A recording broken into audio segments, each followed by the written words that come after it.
We have seen in our last lecture how nitrogen fixation occurs by bacteria. Bacteria, main we have considered the rhizobium bacteria and it is a symbiotic bacteria. उसमें हमने देखा nodule formation कैसे हो रही है and we have seen the role of nitrogenase which is very much important in these bacteria, and these nitrogenase always they need anaerobic conditions. Anaerobic condition में काम करते हैं, and we also have seen the role of leg hemoglobin which is acting as a oxygen scavenger, यानी कि oxygen को एक side पे लेके जाता है so that nitrogenase enzyme can work properly. And we also had seen nitrogenase की सब यूनिट्स जिसमें हमने आयरन सब यूनिट्स का रोल देखा as an source of electron carrier, कैसे इलेक्ट्रॉन्स सप्लाई कर रहा है फेरिडोक्सिन से, और second iron molybdenum subunit which are specific site for the, they provide the specific site for the attachment of the nitrogen as well as further processing or further addition of hydrogen occurs one in the sequence, एक एक करके sequence में हुई with the utilization of ATP की utilization के द्वारा, और hydrogen was again released. The whole of the process that we have seen that ultimately what has been formed, two ammonia molecules are formed. अब ये जो ammonia molecules हैं they are present in bacteria में बने, nitrogen fixation हुआ तो how they are available to the soil. तो whenever these bacteria will be died then ammonia will be coming into the soil में आएगी, और then again in the inside the soil we have seen the nitrification process that is occurring. जो हमने देखा था nitrification में ammonia is converted into nitrite and then into the nitrate बना. फिर उस नाइट्रेट को प्लांट्स जब एब्जॉर्ब करते हैं तो what happens, again they are assimilating the nitrate and they are converted into them ammonia then before further process occurs कि सबसे पहले नाइट्रेट भी किस में कन्वर्ट होती है, अमोनियम आयन में, by the some enzymes with nitrate reductase enzyme and the nitrite reductase enzyme, जिसमें हमने देखा था कि सबसे पहले nitrate was converted into nitrite and nitrite was again converted into the ammonia with the help of NADPH, or we can say this enzyme coenzyme की help से, जो हाइड्रोजन बेस्ट हाइड्रोजन सप्लाई करता है. ठीक है, तो I mean to say the principal or basic component is ammonia which is to be further undergo further processes में आगे जिसने जाना है. तो अब हम देखते हैं कि किस तरह से अमोनिया की एजिमिलेशन होती है इसमें, how ammonia is being utilized and how it is converted into amino acids. Amino acids में ये कैसे कन्वर्ट होता है, एंड ऑल वी नो कि amino acids are basic components of the protein, और आई मीन टू से कि various amino acids they are joining with each other to with the help of peptide bonding. ठीक है, peptide bonding से वो proteins बनाते हैं. तो first we see what are two main processes. तो according to NCERT there is a process that is reductive amination is mentioned, and second is they have mentioned the transamination, and the third one there is a process which is catalytic amidation. ये extra process मैं introduce करवा रही हूँ. It is a process to increase the amount of amino acid, एक specific amount of amino acid को increase करने के लिए. तो first of all what happens whenever ammonia is formed at some normal physiological conditions पे it is protonated to form the ammonium ion. क्या बनता है, अमोनियम आयन इसमें, क्योंकि अमोनिया तो क्या होती है, इट इज पॉइजनस होती है प्लांट्स के लिए, तो एकदम से ये अमोनियम आयन में ही कन्वर्ट हो जाती है by the addition protonation of hydrogen ions, and this ammonia is further undergoing. कैसे होता है, first process is reductive amination. reductive amination में what happens, ammonia combines with some of the acids. जो acids होते हैं, जैसे कि एग्जांपल लेते हैं alpha keto glutaric acid. Alpha keto glutaric acid is a principal component that is combining with ammonia. ठीक है, and along with the reducing power तो जो बहुत कॉमन है NADPH plus HIN, most common form में ये तो प्लांट्स में अवेलेबल होती ही होती है, and it is form during the respiration और फोटोसिंथेसिस प्रोसेस. एक तरह का हाइड्रोजन कैरियर है. रिड्यूसिंग पावर क्यों बोलते हैं, क्योंकि ये किसी भी प्रोसेस में हाइड्रोजन सप्लाई करती है, और wherever this coenzyme is present, जहाँ पे भी ये कंपाउंड प्रेजेंट होगा तो there is a need of enzyme that is NADP है dehydrogenase. तो इसमें if the principal substrated ketoglutaric acid, तब हम एंजाइम का नाम ले सकते हैं glutamate dehydrogenase. What is the name of enzyme? Glutamate dehydrogenase. Glutamate dehydrogenase. Glutamate dehydrogenase means glutamic acid, and what it is going to form, it is going to form glutamic acid. Glutamic acid and glutamate, they are one and the same thing. Glutamate भी acid ही है और glutamic acid भी. तो what is formed? First of all, glutamate is formed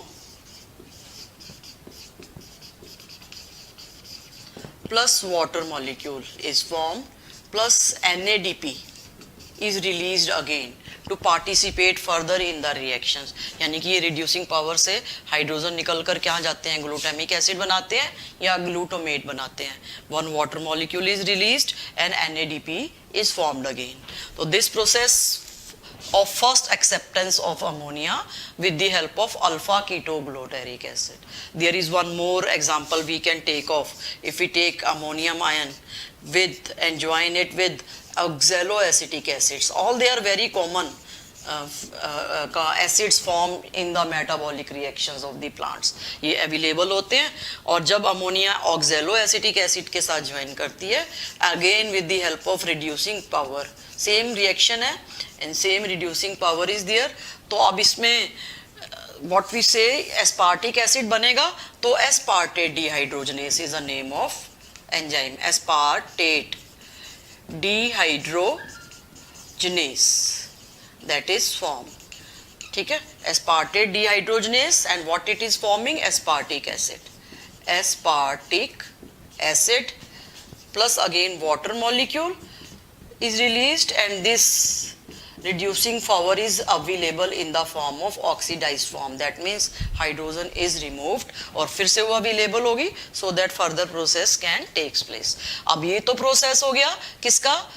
Reductive amination. Reductive amination means what happens in this कि एक reductive process है, reduce enzyme की help से क्या हुआ? Organic acid किसमें change हुआ? एक amino acid में. This is the name of amino acids. Glutamic acid जिसमें अमीनो ग्रुप आ गया, ठीक है, क्योंकि ये अमोनिया थी ना, it will be representing the amino group, ठीक है. और again aspartic acid is also amino acid, another name, or they are basic components of the protein. तो इस तरह से we can say by taking these two examples different amino acids can be formed. तो first principal acceptance main कौन सा होता है इसमें? अल्फा कीटोग्लूटेरिक एसिड्स, जो कि अमोनिया के साथ ज्वाइन करता है. अब नेक्स्ट प्रोसेस देखते हैं what happens during the catalytic amidation. Catalytic amidation में हम एक एग्जांपल लेते हैं दिस ग्लूटामिक एसिड का. तो what happens in this glutamic acid? Again glutamate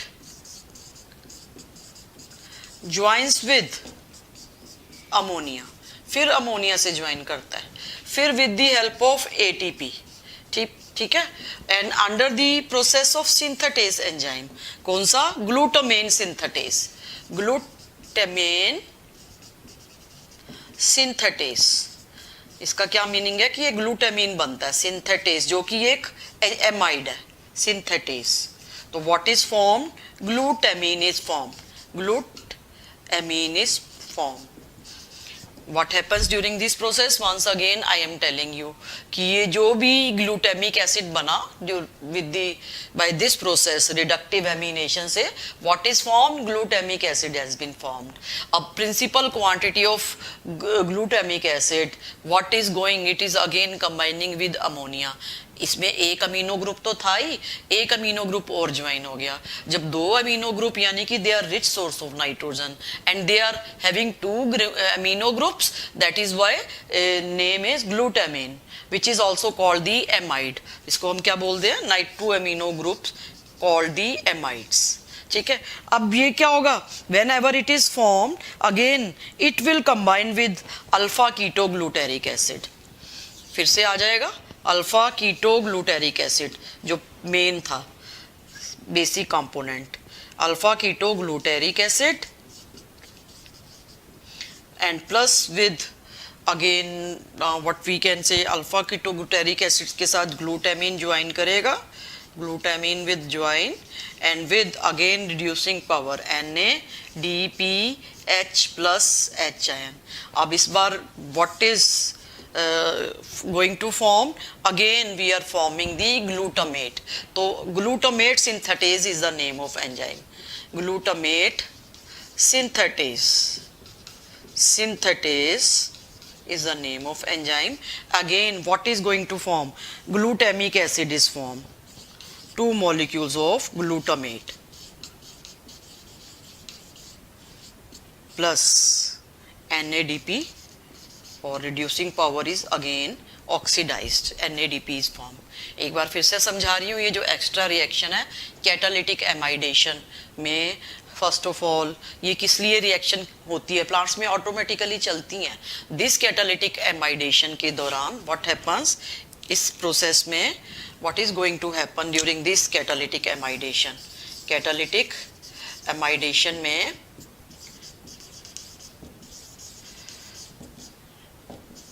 यानी कि एमाइड फॉर्मेशन इज देयर, और वो एक तरह का कैटालिटिक रोल प्रोड्यूस कर रहा है किसके लिए, ग्लूटामिक एसिड, ताकि और बने. तो that is why this reaction is catalytic amidation. तो सबसे पहले तो एमाइड बनेगा, दैट एमाइड इज ग्लूटामीन. इसमें ग्लूटामिक एसिड जो बना था किससे, which process was there, reductive amination. तो first process is reductive amination. इस रिडक्टिव एमिनेशन से what was form, glutamic acid was form, और इसमें main alpha ketoglutaric has been considered. सबसे पहले यही पार्टिसिपेट करता है रिड्यूसिंग पावर को यूज करके, और ग्लूटामेट डिहाइड्रोजनेस, क्योंकि इसमें ये डिहाइड्रोजनेस एंजाइम होगा जहां पे भी ये NADPH आएगा, और ग्लूटामेट मींस ये प्रोडक्ट विल बी फॉर्म. या तो प्रोडक्ट के बेसिस पर होते हैं एंजाइम्स के नेम, या सबस्ट्रेट के बेसिस पर. ये हम बायोमोलिक्यूल्स के चैप्टर में क्लियर करेंगे. ठीक है, अभी मैंने आपको बता दिया किस तरह से हमने एंजाइम को नाम दिया. अब फिर ये सेकंड रिएक्शन को हमने छोड़ दिया. अगेन जब ग्लूटामिक एसिड बन गया, इसकी हमने कैटालिटिक एमिडेशन. कैटालिटिक एमिडेशन मींस इससे जो एमाइड बनेगा, एमाइड क्या होता है, जिसमें 2 अमीनो ग्रुप आ गए. इसकी केमिस्ट्री करने की जरूरत नहीं है, हमें बस बेसिक्स बायोलॉजिकल प्रोसेस देखनी है कि किस तरह से कैटालिटिक एमिडेशन से, यानी कि एक तो अमीनो एसिड इसमें आया ही आया था इस प्रोसेस के दौरान, और ये तो सिंपल ऑर्गेनिक एसिड था जिसमें अमीनो ग्रुप नहीं था, लेकिन ग्लूटामिक एसिड में ये एक अमीनो ग्रुप ऐड हो गया उसमें. अब सेकंड में जब एक अमीनो एसिड इसमें है, एक और ऐड होगा, तो 2 अमीनो एसिड्स के कारण it will be called glutamine. क्या नाम दिया इसका, ग्लूटामीन. अब यही ग्लूटामीन एसिड फिर प्रिंसिपल बेसिक सबस्ट्रेट के साथ ज्वाइन करेगा, फिर उसके साथ ही same reaction it will be performing, reaction perform करेगा, यानी कि कैटालिट का काम कर रहा है. इसमें नहीं था ना ये, अगर इसी में हमने एक ग्लूटामीन एसिड को ऐड कर दिया तो सिंथेटेज एंजाइम की हेल्प से 2 ग्लूटामिक एसिड के मॉलिक्यूल्स बनाएगा, यानी कि अमाउंट इंक्रीज करेगा. That is why this process is catalytic amidation. अब इसके बाद हम थर्ड देखते हैं, which is that process, transamination. Transamination में what we are going to see, transamination happens in which transfer of amino group from one amino acid to the keto group of another acid. दूसरे organic acid के keto group में transfer होना, वो कैसे होता है वो अभी देखते हैं.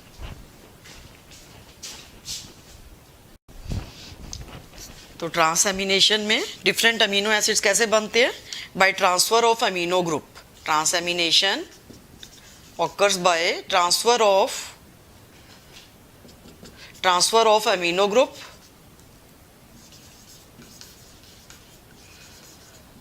from one amino acid. Amino group कौन सा होता है, CHNH2 ग्रुप, ये अमीनो ग्रुप है, to the keto group of another acid, to keto group of another acid. Keto group कौन सा होगा, C+O. ठीक है, और glutamic acid is the main amino acid which is responsible for the transfer. तो सबसे पहले ग्लूटामिक एसिड से होता है.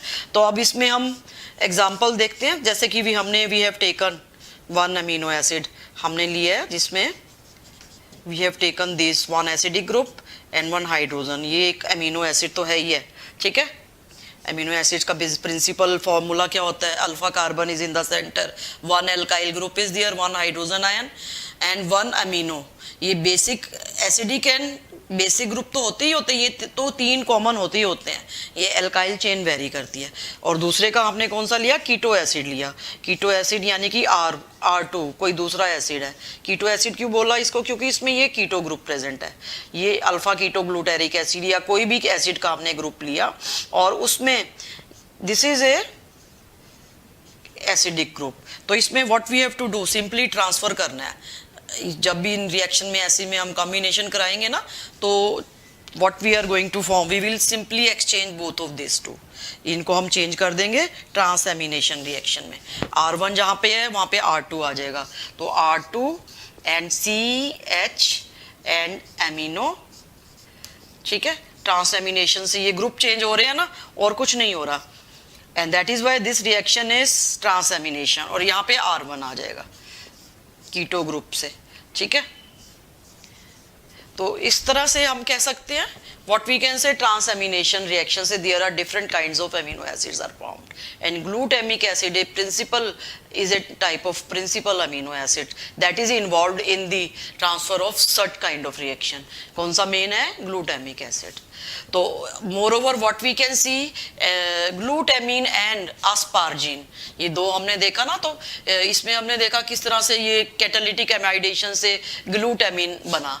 तो सेम प्रोसेस से we can form also aspartic acid. Same reactions हम कर सकते हैं और एस्पार्जिन हम बना सकते हैं, ठीक है। एस्पार्टिक एसिड से वी कैन फॉर्म एस्पार्जिन। तो there are 2 main amides rich source of 2 main amides कौन से हैं? Asparagine and second glutamine. कहाँ से बने? Glutamine. And all there form glutamine कहाँ से बना? ग्लूटामिक एसिड से, ग्लूटामिक एसिड से, ठीक है। और ग्लूटामिक